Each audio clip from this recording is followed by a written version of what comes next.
మీరు ఈఎంఐలు కట్టే లిస్టులో ఉన్నారా? ఉన్నట్టుండి ఈఎంఐలు పెరగటం, ఎలాంటి ముందస్తు సమాచారం లేకుండా ఆటోమేటిక్‌గా లోన్ టెన్యూర్ ఎక్స్‌టెండ్ కావటం లాంటి సమస్యలతో ఇబ్బంది పడుతున్నారా?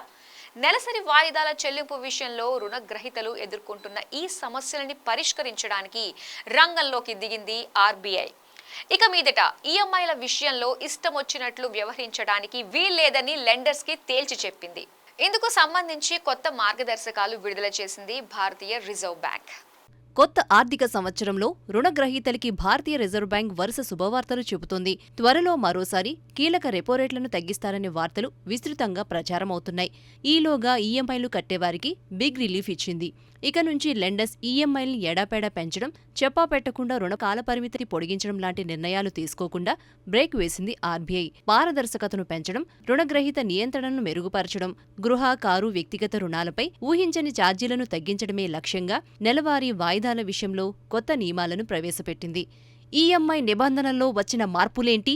అకస్మాత్తుగా ఈఎంఐలు పెరగడం, రుణ కాలపరిమితుల్ని ఆటోమేటిక్గా పొడిగించడం, అస్పష్టమైన రుణ నిబంధనలు సహా ఈఎంఐల చెల్లింపుల విషయంలో లోన్ పేయర్స్ అనేక సమస్యల్ని ఎదుర్కొంటున్నారు. ఆర్బీఐ తెచ్చిన కొత్త నియమాలు ఇలాంటి ఇబ్బందుల నుంచి రుణగ్రహీతలకి ఊరటనిస్తాయి. భారతీయ రిజర్వ్ బ్యాంక్ కొత్త మార్గదర్శకాల ప్రకారం జరిగిన మార్పులు చూస్తే, రుణాల కాలపరిమితిని పెంచే ముందు రుణదాతలు లోన్ పేయర్స్ సమ్మతిని తప్పనిసరిగా పొందాలి. అలాగే వడ్డీ రేట్ల పెరుగుదల కారణంగా ఈఎంఐ లేదా లోన్ టెన్యూర్లో ఏదైనా మార్పులుంటే ముందే వాటి గురించి స్పష్టంగా తెలియచేయాలి. దీనివల్ల రుణగ్రహీతలు రుణం పొందే ముందే పూర్తి స్థాయిలో లోన్ డీటెయిల్స్తో కూడిన కీలక వాస్తవ ప్రకటనను పొందుతారు. రుణగ్రహీత ఆమోదం లేకుండా ఆటోమేటిక్గా ఈఎంఐ పెరుగుదల లేదా కాలపరిమితి పొడిగింపులు ఉండకూడదు. లోన్ స్టేట్మెంట్స్లో వడ్డీ, ప్రధాన భాగాల మధ్య స్పష్టమైన విభజన ఉండాలి. మరి కొత్త మార్పులు రుణగ్రహీతులకు ఎలా ప్రయోజనం చేకూరుస్తాయి అనే ప్రశ్నకు సమాధానం లోన్ రీపేమెంట్ సమయంలో అన్యాయంగా, అసంబద్ధంగా జరిగే మార్పుల నుంచి రక్షిస్తాయని చెప్పొచ్చు. ఆర్బీఐ కొత్త మార్గదర్శకాల వల్ల బ్యాంకులు, నాన్ బ్యాంకింగ్ ఫైనాన్షియల్ కంపెనీలు రుణగ్రహీతలకు తెలియకుండా, అలాగే వారి సమ్మతి పొందకుండా ఈఎంఐ లేదా లోన్ టెన్యూర్ని మార్చలేవు. గతంలో బ్యాంకులు అప్పు తీసుకున్న వారిని సంప్రదించకుండానే ఈఎంఐ లేదా రుణ కాలపరిమితిని పొడిగించేవి.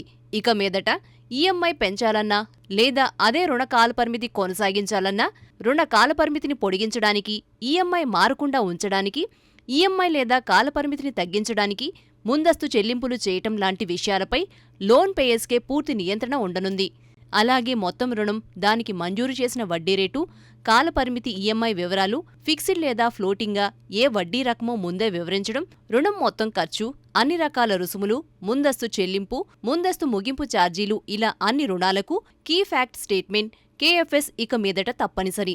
గతంలో చాలా బ్యాంకులు ముందస్తు చెల్లింపు ఛార్జీలను దాచిపెట్టేవి. దీనివల్ల రుణగ్రహీతలు లోన్లను ముందుగానే క్లోజ్ చేయడం కష్టమయ్యేది. ఇప్పుడు అన్ని రకాల ఛార్జీలను కేఎఫ్ఎస్లో స్పష్టంగా పేర్కొనాల్సిందే. దీనివల్ల ముందస్తు చెల్లింపులు సులభతరం అవడంతో పాటు మరింత పారదర్శకంగా ఉంటాయి.